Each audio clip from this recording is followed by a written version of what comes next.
I come from the Enga province where the belief in sorcery accusation-related violence is not cultural. But the scourge of sorcery accusation-related violence now has a large number of people that are from Enga. Women and children have been killed and families misplaced. One of the big story that broke up was in 2013 of Kepariliniata, where a lot of people actually heard about it, saw it, read it on newspapers and TV and everywhere. And this was a story that is also close to my heart. See, my dad, he was the one that actually helped me claim the body of Kepariliniata and bury her.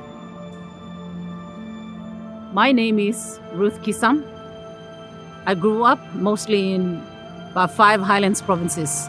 My father was a missionary and a pastor in those places and mostly rural. I grew up in a Waiwave settlement in Mount Hagen down at Warakum. And the life in this settlement could have shaped me because it was hard. It was hard living in a settlement. It was hard living off a pastor's wages. But I would say that I attribute everything that I am now to that of my family, but most especially to my dad, Pastor Kissam Kasen. He was just a village man. He was not literate. He never went to school, and yet he believed in me. He told me that I could be more than what I am. He told me that the settlement where I grew up in did not define me. When I got accepted into grade 7 at Arkan Park High School, I wanted to go to Notre Dame because it was an all-girls school. But Dad said, no, you go to Hagen Park because I work at MNL Chegg, which is about 10 minutes walk from my school. And I'm so happy that he did, because what happened was we didn't have electricity at home. So what he would ask me to do is to do my studies at school so that he'll finish work at 5:30. So by the time I was done, I'd go wait for him. He'd close the shop and then we'd walk home together. And that was something that I really appreciate because I got my homework done. He wanted me to learn. And I think he saw something in me. And that made me feel special in a way that I felt my opinion mattered. And not only that, it made me see myself as someone that my father saw that as worth and value. And I guess that was what he sort of transferred across to his brothers as well. So all my fathers, his brothers that came from the village or who were with him in either in Hagen or anywhere else, they saw me as how my dad saw me. They didn't see me only as Kissam's daughter. They saw me as Ruth as well. I felt like my dad trusted me to be good, and I didn't want to break that trust. So it wasn't hard for me to actually pull out of second-year law school when my mom fell ill. She didn't recover. We lost her in 2006. While still waiting to go back to school, I started getting myself involved in community work. One of those things was working with the community, the settlement that I was living in. And I would use my dad to get in the community leaders to come in and sit with us and then and have meeting, and we called it the executive community of Good Place Sit Down, a community group. What we wanted to do was bring some sort of order into the settlement that we were living in. We saw a lot of young girls were ending up pregnant before they were married. HIV was becoming more rampant. We were seeing young men brewing steam. Because I was brought up in the settlement, I also saw that most of what they were doing was a means to survive. With my dad and I, we said, okay, what we'll do is this. We'll get them together and see how we can sort of work with them to come up with ways in which to help them, which was why we came up with the Good Place Sit Down community law. We were still working on the community project, and my dad wasn't feeling well, and we had to go to the hospital. And that was in the October of 2013. We went to the hospital, and while waiting for his name to be called, I stood up and I was seeing the notices on the board, and I came across a notice from the OIC, or the officer in charge of the morgue. And on the notice board was written 6 names of people that were still in the morgue that needed to be collected. And one of the bodies was that of, it was written Mary Payakukim, Warakum. And I saw that it was a woman that was burnt, and we had to do something about it. So we did.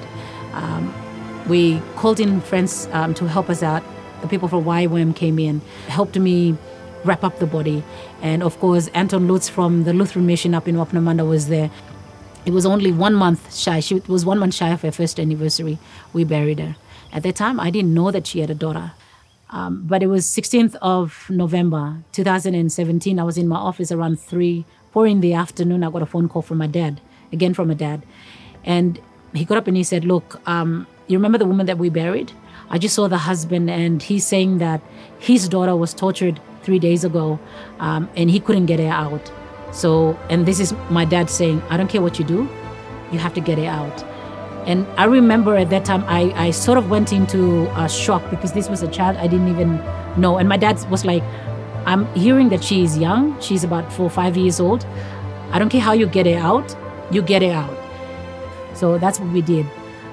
Because my dad would always say something to me when I started working with people on sorcery allegations. He would tell me, you are not God to judge anyone, and you are not the police to charge anyone, but you must give respect to people and you must honor people as lives. And that is coming from someone that has been a pastor all his life, and his way of teaching me to honor has also made me want to do the same to other people. And that's what my dad always does. He's 4'5", but he's a giant to me, and I grew up on the shoulder of that 4'5" giant.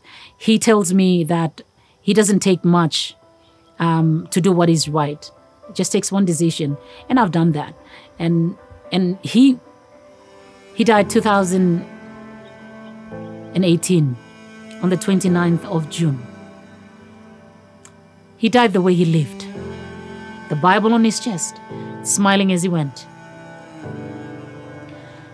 And I'm so happy to be known as his daughter, because I know that he gave me the greatest gift, and that was his legacy.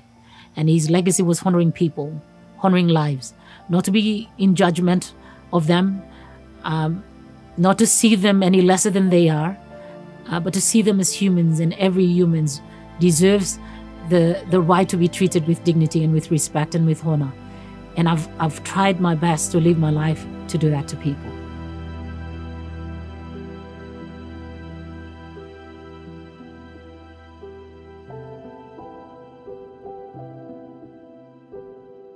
At the Kasen Village of Hope, what we're looking at is a home, a refuge for women, children, both boys and girls, even for men, to have a place of refuge, a place where they will feel safe. They will also call it a home. It's a home for as long as they need it, for them to find themselves, to heal, because a lot of them, we know that they'll come with both physical and emotional scars. The reason why we have placed this, the Village of Hope, in a place where it's closer to a church is because we see that they can be able to be counseled, they can be able to be rehabilitated with ways in which to help them not only heal, but to grow as well. And one of the things that we also want to do at the Village of Hope is get people involved in being self-reliant. So we have programs that will be going on in economic empowerment. We also want to have a place where they can actually plant their own gardens. And Lord willing, in the long run, they can be able to either reintegrate it into another community or reintegrate it back into their own villages. Because again, that is another program we're looking at, working with churches, with the government, to have a lot of these families reintegrated into their own communities. Because when you integrate them into their own communities, you're also healing the community. In order to restore people's dignity and honor, Tribal Foundation also engages with orphanages around the country as well. Orphanages because we believe in the future of this nation. Our mantra is, nation building is people building, and we cannot build the nation on broken people. We need to build this nation on strong, resilient people. And so going back to Tribal Foundation and my dad, having both of them working in this space has made me realize that I'm actually where I'm supposed to be, exactly where I'm supposed to be.